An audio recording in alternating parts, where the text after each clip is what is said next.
Asian পেইন্টসের luxury colour দিয়ে আপনি আপনার বাড়ি পেইন্ট করতে চাইছেন। ওয়াল পুট্টির কাজও কমপ্লিট হয়ে গেছে, এবারে প্রাইমার লাগানোর পালা। তো কোন প্রাইমার লাগানোর কথা আপনি ভাবছেন?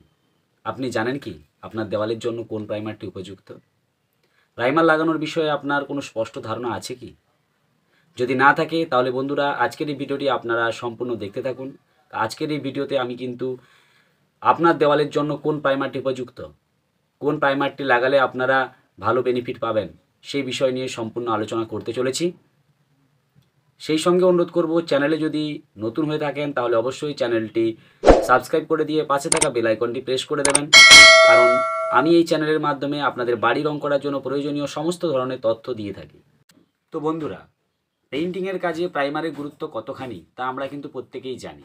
টপ কোটের কভারেজ থেকে শুরু করে ড্যাম্প বা নোনা ধরা, ওয়াটারপ্রুফিং, কালারকে ঝকঝকে ফিনিশিং দিতে এবং কালারকে দীর্ঘদিন অক্ষত রাখতে প্রাইমারের ভূমিকা খুবই গুরুত্বপূর্ণ। তবে আপনার দেওয়ালের জন্য কোন প্রাইমারটি সবচেয়ে উপযোগী লাগানোর আগে সঠিক প্রাইমার নির্বাচন করাটাই কিন্তু খুবই গুরুত্বপূর্ণ একটি ব্যাপার। তো বন্ধুরা, এবারে আমি আপনাদের জানিয়ে রাখি আপনি আপনার দেওয়ালের জন্য কোন প্রাইমারটি লাগাবেন। যদি আপনার দেওয়ালে কোনো রকমের কোনো ড্যাম্প বা নোনা না থাকে তাহলে কিন্তু আপনারা এশিয়ান পেইন্টসের যে true care interior wall primer রয়েছে সেটি আপনারা লাগাতে পারেন। এই প্রাইমারে কভারেজ খুবই ভালো। ওয়ালপুট্টি হয়ে যাওয়ার পরে পালিশ করে নেওয়ার পরে 320 স্যান্ডিং পেপার অথবা অনেকে 180 স্যান্ডিং পেপার ইউজ করেন। এই স্যান্ডিং পেপার দিয়ে আপনারা আপনাদের দেওয়ালকে ভালোভাবে পালিশ করে নেওয়ার পরে এশিয়ান পেইন্টসের true care interior wall primer আপনারা নিশ্চিন্তে লাগাতে পারেন।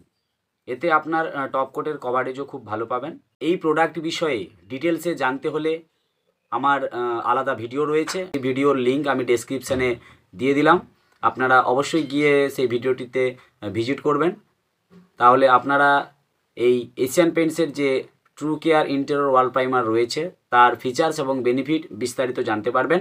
এই ভিডিওতে আমি সেই ফিচার্স এবং বেনিফিট নিয়ে আলোচনা করছি না, তাহলে ভিডিওটি অনেক দীর্ঘায়িত হয়ে যাবে। তো বন্ধুরা, এই গেল আপনাদের ওয়াল যদি একদম কোনো রকমের কোনো ড্যাম্প বা নোনা না থাকে তাহলে আপনারা এই প্রাইমার ইউজ করতে পারবেন। কিন্তু বন্ধুরা, যদি আপনাদের দেওয়ালে ড্যাম্প বা নোনা থাকে সেক্ষেত্রে আপনারা কোন প্রাইমার ইউজ করবেন? তাছাড়া আপনারা কিভাবে বুঝতে পারবেন যে আপনাদের দেওয়ালে ড্যাম্প বা নোনা রয়েছে? অবশ্যই আপনারা এর জন্য আমাদের ময়েশ্চার মিটার যেটা রয়েছে, পেইন্টিংয়ের কাজে আমরা যে ময়েশ্চার মিটার ব্যবহার করি সেটা আপনি আপনাদের এশিয়ান পেইন্টসের যে সেফ পেইন্টিং টিম রয়েছে তাদেরকে দিয়ে যদি পেইন্ট করান তাহলে তাদের কাছে এই ময়েশ্চার মিটার থাকে। এই মিটার দিয়ে আপনারা কিন্তু দেওয়ালের যে ময়েশ্চার রয়েছে সেটা আপনারা মেপে নিতে পারবেন। তো এই ময়েশ্চারের মাত্রা যদি 11 থেকে 12-র মধ্যে থাকে তাহলে আপনারা ড্যাম্প সিট ইন্টেরিয়র যে প্রাইমার রয়েছে এটি smart care damp sheath interior wall primer. তো বন্ধুরা, এখানে আমি আপনাদের বলে রাখি যে স্মার্ট কেয়ার হলো এশিয়ান পেইন্টসের ড্যাম্প প্রুফিং বা ওয়াটার প্রুফিং একটি সেক্টর। এই সেক্টরের প্রাইমার হলো damp sheath interior wall primer. তো যদি দেখেন আপনাদের দেওয়ালে ড্যাম্প বা নোনার লক্ষণ দেখা যাচ্ছে তাহলে কিন্তু ওখানে নর্মাল যে ট্রু কেয়ার ইন্টেরিয়র ওয়াল প্রাইমারের কথা বললাম ওই প্রাইমার লাগানোর কোনো দরকার নেই। ওই প্রাইমার লাগালে আপনারা কিন্তু কোনো রকমের কোনো কাজ পাবেন না। আপনারা এত টাকা খরচ করে লাক্সারি পেইন্ট করবেন, কিছুদিন পরে যদি দেখা যায় ড্যাম্প বা নোনা হয়ে দেওয়াল থেকে পাপড়ি মতো রং উঠে যাচ্ছে, দেওয়াল থেকে রং খসে যাচ্ছে, তাহলে আপনার পুরো টাকাটাই বরবাদ হয়ে যাবে। তাই সঠিক প্রাইমার নির্বাচন করাটা কিন্তু অত্যন্ত গুরুত্বপূর্ণ একটি ব্যাপার। তো যে কথা আমি বলছিলাম, যদি আপনাদের দেওয়ালে দেখেন ময়েশ্চারের মাত্রা 11 থেকে 12 মধ্যে রয়েছে তাহলে কিন্তু আপনারা ড্যাম্প সিট ইন্টেরিয়র নিশ্চিন্তে ব্যবহার করতে পারেন। কিন্তু তার মাত্রা যদি বেশি থাকে সেক্ষেত্রে কিন্তু শুধুমাত্র ড্যাম্প সিট ইন্টেরিয়র প্রাইমার লাগালে কোনো লাভ হবে না। বন্ধুরা, এটি কোনো পার্মানেন্ট সলিউশন না, কারণ কোনো কোম্পানি এটা মানে ক্লিয়ারলি বলে দেয় না যে কোনো প্রাইমারি পার্মানেন্টলি আপনার বাড়ির দেওয়ালকে ওয়াটারপ্রুফিং রাখতে পারবে এবং আপনার বাড়িতে কোনোদিনও ড্যাম্প হবে না। তার জন্য আলাদা ড্যাম্প প্রুফিং ট্রিটমেন্ট রয়েছে। সেই ড্যাম্প প্রুফিং ট্রিটমেন্ট বিষয়ে আমি আলাদা আরেকটি ভিডিওতে আমি আপনাদের জানাবো। তো মোটামুটি আপনাদের দেওয়ালে যদি ময়েশ্চারের মাত্রা 11 থেকে 12-র মধ্যে থাকে তাহলে আপনারা ড্যাম্প সিট ইন্টেরিয়র প্রাইমার আপনারা নিশ্চিন্তে লাগাতে পারেন।